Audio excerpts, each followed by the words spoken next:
আগামীকাল মকর সংক্রান্তি উৎসবকে সামনে রেখে বাজারে তিল্লাই, গুড়, বাতাসা, চালের গুঁড়ি, কদমা সহ নানা সামগ্রী নিয়ে পসরা সাজিয়ে বসেছেন ব্যবসায়ীরা। ক্রেতাদের আকর্ষণ করতে সাজানো হয়েছে দোকানগুলো। তবে ব্যবসায়ীদের দাবি, আগের বছরের তুলনায় এবার বেচা কেনা তেমন জমেনি। উৎসবের আমেজ থাকলেও বাজারে ক্রেতার সংখ্যা কম, ফলে প্রত্যাশিত ব্যবসা হচ্ছে না বলে জানান তারা। তবুও মকর সংক্রান্তিকে ঘিরে শেষ মুহূর্তে কিছুটা বিক্রি বাড়বে বলে আশাবাদী ব্যবসায়ীরা। এখন প্রসঙ্গতে বাজার আচ্ছা, তিল্লাই, কদমা, খেজুর গুড়, চালের গুঁড়া, গুড় আছে। এই যে নিত্য নতুন যে প্রয়োজনীয় যা দরকারি ফলে তাই নিয়ে বসে আছে। কীরকম দাম? দাম তো আগের তুলনায় তো অনেকটা কমছে। কদমা আপনার 200 টাকা কিলো, খেজুর গুড় 250 টাকা, তিল্লাই বাতাসা 100 টাকা কিলো, চালের গুঁড়া আছে কেজি 60 টাকা, গুড় আছে 80 টাকা।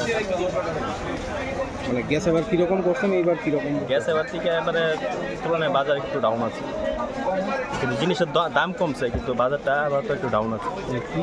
কারণটা কী? তার কারণ বলতে বিভিন্ন জায়গাতে বাজার আছে, বাজারঘাট বসে আছে, বাড়ি বাড়ি নিয়ে বিক্রি হচ্ছে। সেই কারণে প্রত্যেক জায়গায় একটু দোকান আছে, দোকানপাট আছে, সবাই নিয়েই তো সবাই ব্যবসা করছে। সেই কারণে আমাদের বর্তমান বাজার আগের তুলনায় অনেকটা একটু ব্যবসা একটু কম আছে। তো আগামীকালকে মকর সংক্রান্তি, প্রত্যেক বছর যে আইটেম আছে আমরা সেইগুলি আইটেমই রাখি। যেমন কদমা আছে, তিল্লাই বাতাসা আছে, হ্যাঁ, সব কিছু, খেজুর গুঁড়ো আছে। এখন ঠান্ডা সিজনে যেটা সবচেয়ে বেশি চাহিদা, খেজুর গুড়, তিল্লাই বাতাসা, গুড়, পিঠার জন্য গুড়, এরকমই বিভিন্ন ধরনের আইটেম আমাদের এখানে আছে। কোনটার কী দাম আছে? কোনটার কী দাম আছে? গুড় বলতে আমরা 70 থেকে 80 টাকা কিলো বেশি গুড়। খেজুর গুড়টা 200 টাকা কিলো আছে, তিল্লাই বাতাসা 100 টাকা কিলো আছে।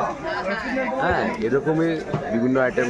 চালের গুঁড়ি 30 টাকা, 35 টাকা এমআরপি আছে, আমরা 30 টাকা বেচে দিই। হ্যাঁ, এরকমইভাবে আমরা চলছে আর কি। কীরকম ব্যবসা চলছে? ব্যবসা আগের তুলনা ভালো না।